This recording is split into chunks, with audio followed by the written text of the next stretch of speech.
Hello दोस्तों, दृष्टि IAS के न्यूज़ प्रोग्राम में आपका स्वागत है। दरअसल हाल ही में एक रिपोर्ट जारी हुई है जिसमें वृक्षों की प्रजातियों पर कुछ आंकड़े सामने आए हैं।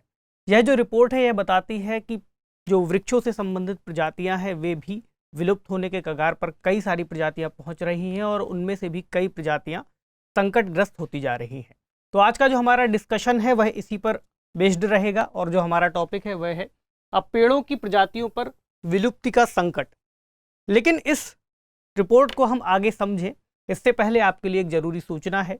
दृष्टि आईएएस के दिल्ली सेंटर पर ऑफलाइन जीएस फाउंडेशन बैच शुरू होने वाला है। यह जो बैच है यह 29 सितंबर से शुरू होगा और शाम को 6:30 बजे का इसका समय रहेगा। तो इसमें एडमिशन्स शुरू हो चुके हैं। तो आप सब जो काफ़ी समय से यह प्रश्न पूछ रहे थे कि दिल्ली में ऑफलाइन बैच कब शुरू होगा, उनके लिए यह सूचना है। तो चलिए अब हम अपने इस टॉपिक को शुरू करते हैं और इसके डायमेंशंस पर बात करते हुए न्यूज को देखते हैं। न्यूज पर बात करेंगे, अभी जो रिपोर्ट है उसको भी देखेंगे, उसमें क्या क्या बताया गया है। काफ़ी विस्तृत रिपोर्ट जारी की गई है और लगभग यह एक पहली रिपोर्ट्स में से एक है जो इस तरह का डेटा हमें प्रोवाइड करती है। वैश्विक स्थिति क्या है, पेड़ पौधों से लेकर के वृक्षों की प्रजातियों को लेकर के संकट के जो कारण हैं उनको भी यहाँ पर रेखांकित किया गया है। इसके अलावा क्या प्रभाव पड़ेगा, इस तरह के जो रिपोर्ट है उसके अंतर्गत जो भी बातें निकल करके सामने आई हैं, समाधान के क्या उपाय हो सकते हैं और एक सवाल जो मेंस के स्तर पर आप सॉल्व करेंगे। चूंकि यह विषय पर्यावरण एवं पारिस्थितिकी से संबंधित है इसलिए प्रीलिम्स के स्तर पर भी इससे किसी भी तरह से कोई भी सवाल बन सकता है। साथ ही जीएस पेपर 3 के अंतर्गत भी इसे शामिल किया जा सकता है मेंस के लेवल पर। तो चलिए न्यूज़ को देखते हैं। न्यूज़ है, new research estimates that 30% of the world's tree species face extinction. यानी नई रिसर्च बताती है कि लगभग 30% वृक्षों की प्रजातियां विलुप्ति जैसे संकट का सामना करने वाली हैं। तो कौन सी रिपोर्ट आई है इसको देख लेते हैं। रिपोर्ट है state of the world's tree, यानी विश्व के वृक्षों की स्थिति पर एक रिपोर्ट, और इसे जारी किया है botanic gardens conservation of international, यानी botanic garden conservation international BGCI।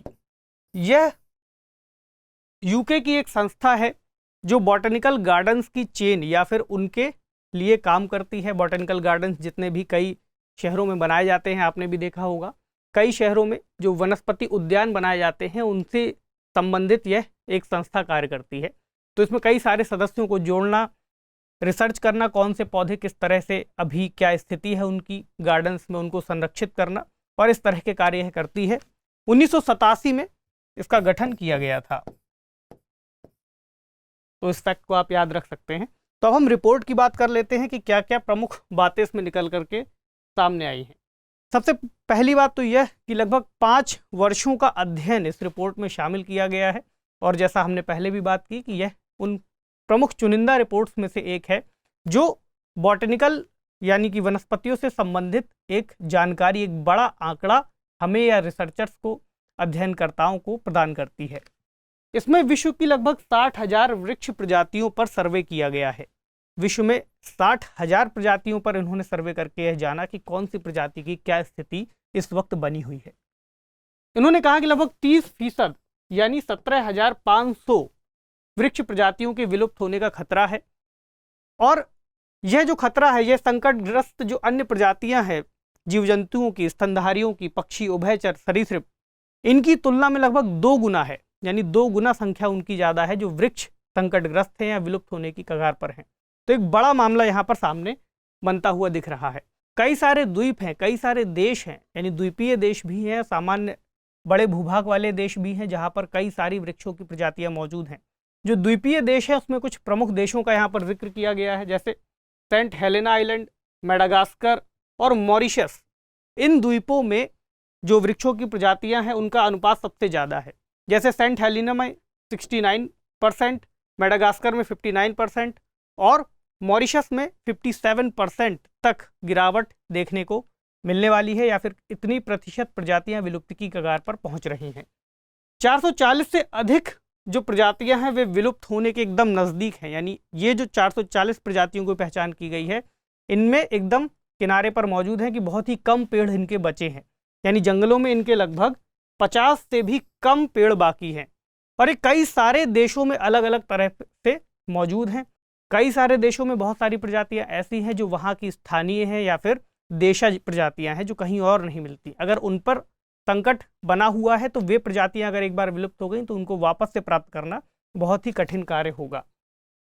इसके अलावा कुछ जो पेड़ हैं जैसे ओक, मैग्नोलिया और उष्णकटिबंधीय लकड़ी वाले वृक्ष, ये कुछ प्रमुख ऐसी स्पीशीज में शामिल हैं जो विलुप्ति के कगार पर हैं।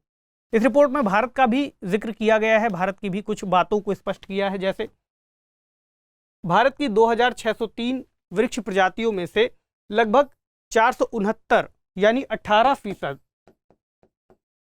विलुप्त होने के कगार पर हैं।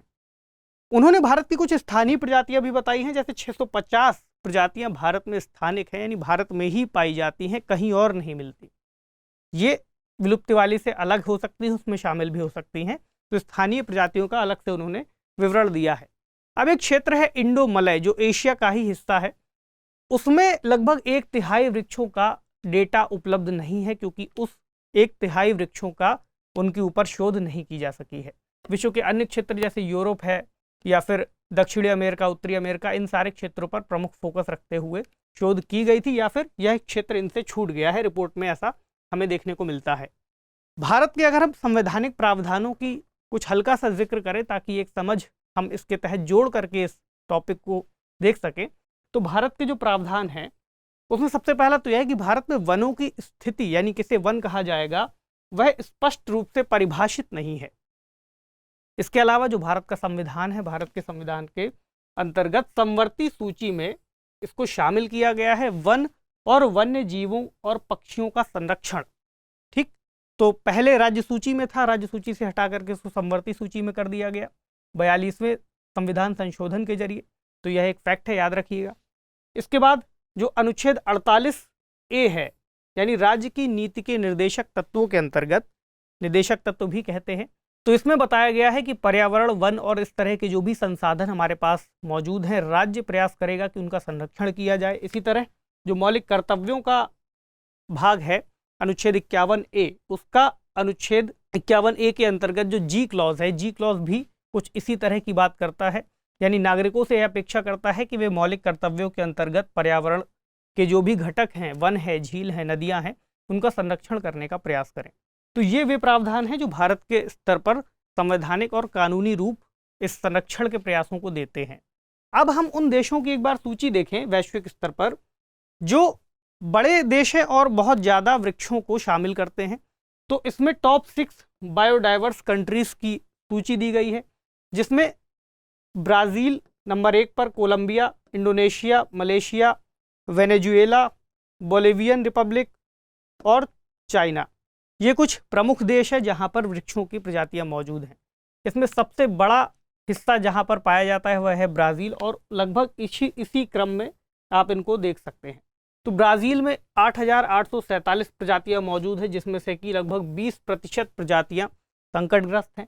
इसमें कुछ प्रमुख वृक्ष जैसे बड़ी पत्तियों वाले महोगनी वृक्ष, रोजवुड और यूजीनिया जैसे पौधे या वृक्ष पाए जाते हैं। इसी तरह अन्य देशों में भी जो भी प्रमुख पौधे हैं, जो भी प्रमुख वृक्ष हैं, आप उनको यहाँ पर देख सकते हैं।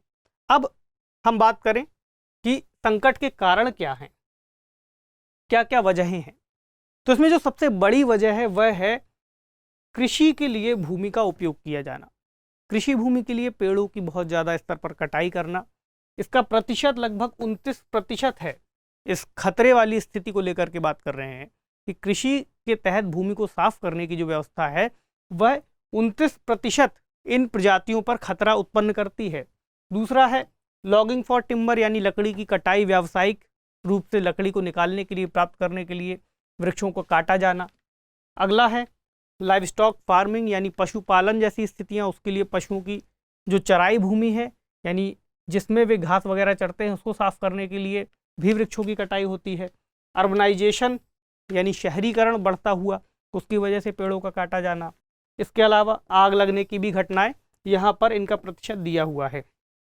तो ये कुछ ऐसी घटनाएं हैं, ऐसी स्थितियां हैं जो सामान्य रूप से वृक्षों के कटाई या फिर वृक्षों की प्रजातियों पर संकट उत्पन्न कर रही है। लेकिन वर्तमान समय में जलवायु परिवर्तन,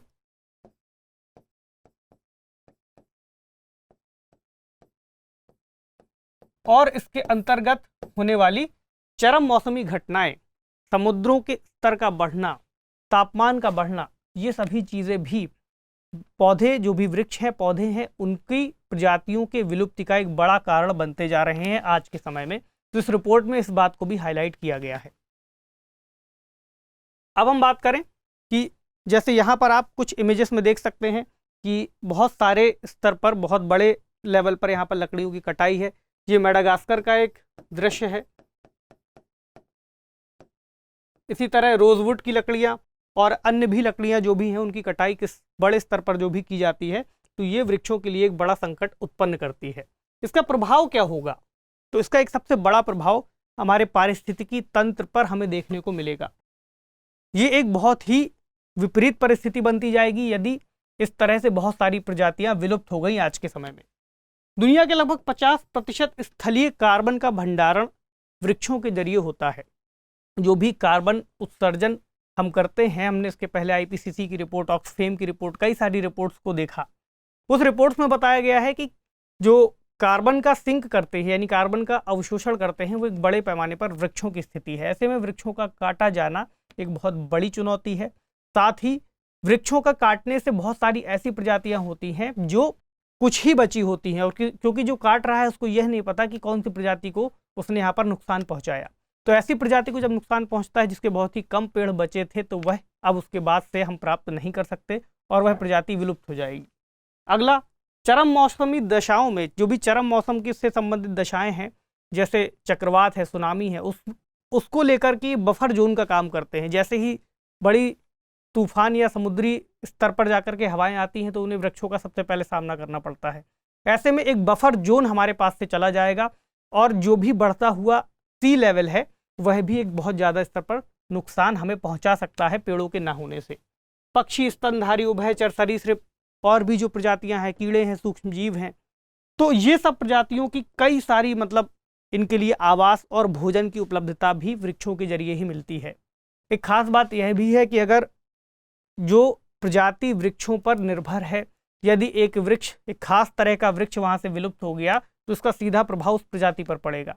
और एक प्रजाति के विलुप्त होने से, एक वृक्ष की प्रजाति के विलुप्त होने से, मान लीजिए एक वन्य जीव विलुप्त हुआ, उस वन्य जीव पर जो अन्य जीव निर्भर थे, तो वो भी विलुप्त होते चले जाएंगे। यानी हमें एक तरह का डोमिनो इफेक्ट देखने को मिलेगा। इसे ही यहाँ पर लिखा गया है, यानी एक तरह का चेन रिएक्शन। इसके अलावा कई ऐसी स्थितियां भी देखी गई हैं कि कई सारी प्रजातियों को ले जा करके दूसरी जगह पर लगाया गया है, तो वे प्रजाति जो वहाँ की स्थानिक नहीं थी, उन्हें उस तरह की प्रजातियों से वहाँ पर मौजूद जो देशज प्रजातियाँ थी, उनको भी एक तरह का संकट उत्पन्न हुआ है। मानव जनित गतिविधियों के तहत हम इन्हें जोड़ करके देख सकते हैं। इसी तरह का एक संकट हमें बोर्नियो द्वीप पर दिखाई पड़ा। तो वहाँ पर जो एक औरंगुटान की प्रजाति पाई जाती है, यहाँ पर आप इमेज में देख सकते हैं, तो उसके ऊपर भी संकटग्रस्त जैसी स्थिति बन गई। ये बेचारा सोच रहा है कि कभी ये मामला ठीक हो पाएगा या नहीं, तो परेशान है बहुत ज़्यादा। तो मजाक की बात है। तो इस आधार पर भी आप समझिए कि मानव जनित भी बहुत सारी स्थितियां हैं जो वृक्षों की विलुप्ति का कारण बनती जा रही हैं। तो अब हम बात करते हैं समाधान के उपायों के ऊपर। तो समाधान का सबसे पहला उपाय क्या हो सकता है कि संरक्षण के प्रयास किए जाएं इन वृक्षों को लेकर के। जितनी भी प्रजातियां मौजूद हैं, जो भी विलुप्त होती जा रही हैं, यदि सभी संस्थाएं, सभी देश, सभी नागरिक मिलकर के प्रयास करेंगे तो संरक्षण इनका किया जाना संभव है। हमें ऐसे उदाहरण भी देखने को मिलते हैं। अभी हमने बॉटेनिकल गार्डन के जो कंजर्वेशन इंटरनेशनल की बात की थी, उन्होंने अन्य इस तरह के कैंपेन चला करके विश्व में जो विलुप्त हो चुकी लगभग 400 से अधिक प्रजातियों को 15 वर्षों के प्रयासों में फिर से प्राप्त कर लिया। तो संरक्षण के प्रयास अपने आप में कारगर होते हैं, और यहाँ पर जो प्रयास हमने शामिल किए हैं, ये उसी संस्था द्वारा जो रिपोर्ट है उसमें दिए गए हैं। इसके अलावा इन्होंने एक पोर्टल बनाया है, ग्लोबल ट्री पोर्टल। तो जो भी देश प्रयास कर रहे हैं, जो भी संस्थाएं प्रयास कर रही हैं इन पौधों को, इन वृक्षों को संरक्षित करने का, उसका एक आंकड़ा यहाँ पर मौजूद होगा इस पोर्टल में, ताकि अन्य देशों को या अन्य संस्थाओं को इस बात की जानकारी हो कि कौन कौन से वृक्षों को एक तरह से इन्होंने प्रयास करके संरक्षित कर लिया है और कितने बाकी हैं। तो ये एक अच्छा इनिशिएटिव है संस्था के द्वारा। इसके अलावा जो संकटग्रस्त वृक्ष प्रजातियां हैं उनके लिए संरक्षित क्षेत्र का जो कवरेज है उसको बढ़ाने की ज़रूरत है। यानी ये सभी पॉइंट इसी रिपोर्ट से निकल करके आए हैं।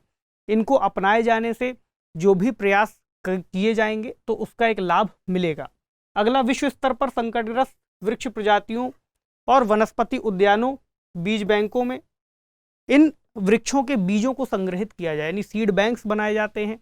जो बॉटेनिकल गार्डन्स लगाए जाते हैं उसमें स्थानिक स्तर पर ही जो भी प्रजातियां संकटग्रस्त हैं, यदि उनके बीज बचे रहेंगे तो उनको बो करके उन पौधों को फिर से प्राप्त किया जा सकेगा। साथ ही आगे चलकर अगर आवश्यकता हुई तो उनको और बड़ी संख्या में भी वापस से लगाया जा सकेगा। तो यह भी एक प्रयास है कि बीजों का संरक्षण किया जाए या उनको बॉटेनिकल गार्डन में लगा करके रखा जाए। और संरक्षण के लिए सरकारी और कॉरपोरेट वित्त पोषण की उपलब्धता, क्योंकि कोई भी संरक्षण का प्रयास बिना वित्त की उपलब्धता के पूरा नहीं किया जा सकता, वैश्विक स्तर पर हो या देश के स्तर पर हो। तो जो भी सरकारें हैं या फिर जो भी संस्थाएं हैं, इसके लिए वित्त की उपलब्धता वहां पर सुनिश्चित करें, उसके बाद ही इस तरह के प्रयासों को आगे बढ़ाया जा सकेगा। और वृक्षारोपण योजनाओं का भी विस्तार किया जाना चाहिए, जिसके जरिए जो बाकी के पौधे या बाकी के पेड़ बाकी रह गए हैं उनको भी फिर से लगाया जा सके और वापस से प्राप्त किया जा सके। चूंकि देखिए इस समय जलवायु परिवर्तन को लेकर के जिस तरह की रिपोर्ट सामने आ रही हैं वे बहुत ही ज़्यादा चिंताजनक हैं। वैसे ही हमारे पास कार्बन का उत्सर्जन वैश्विक स्तर पर बहुत ज़्यादा बढ़ रहा है। ऐसे में अगर बहुत सारे वृक्ष विलुप्त हो जाएंगे, हमारी जैव विविधता विलुप्त हो जाएगी वैश्विक स्तर पर, इसका बहुत ही ज़्यादा नकारात्मक प्रभाव न केवल जीव जंतुओं पर पड़ेगा बल्कि मनुष्यों पर भी पड़ेगा। क्योंकि हम सभी मिलकर के एक बड़ी खाद्य श्रृंखला या फिर एक बड़े पर्यावरण या इकोसिस्टम का एक भाग हैं। यदि एक भी कड़ी टूटती है तो बाकी की कड़ियों पर भी उसका नकारात्मक प्रभाव हमें देखने को मिलेगा। तो यही इस टॉपिक का सार भी है, निष्कर्ष भी है। अब हम बात करें सवाल पर कि प्रश्न क्या है। प्रश्न नोट कर लीजिए। पर्यावरण संरक्षण की दिशा में पेड़ों के महत्व पर प्रकाश डालिए। बताइए कि वनों का क्षरण किस तरह जैव विविधता के लिए संकट उत्पन्न कर सकता है। बहुत ही सामान्य सा प्रश्न है, तो इसका महत्व आपको बताना है पर्यावरण संरक्षण के लिए कि पेड़ किस तरह से पर्यावरण के लिए महत्वपूर्ण है। इसके अलावा वनों का क्षरण जैव विविधता के लिए संकट उत्पन्न कर सकता है, क्योंकि वन नहीं होंगे तो उस पर निर्भर जो भी प्रजातियां हैं, जो भी आबादी है, उसके लिए भी संकट उत्पन्न हो जाएगा। तो इस प्रश्न को आप अच्छे से लिखने का प्रयास कीजिए। आपसे मिलेंगे अगले सेशन में किसी अन्य महत्वपूर्ण विषय के साथ। तब तक पढ़ते रहिए, सेफ रहिए। शुक्रिया।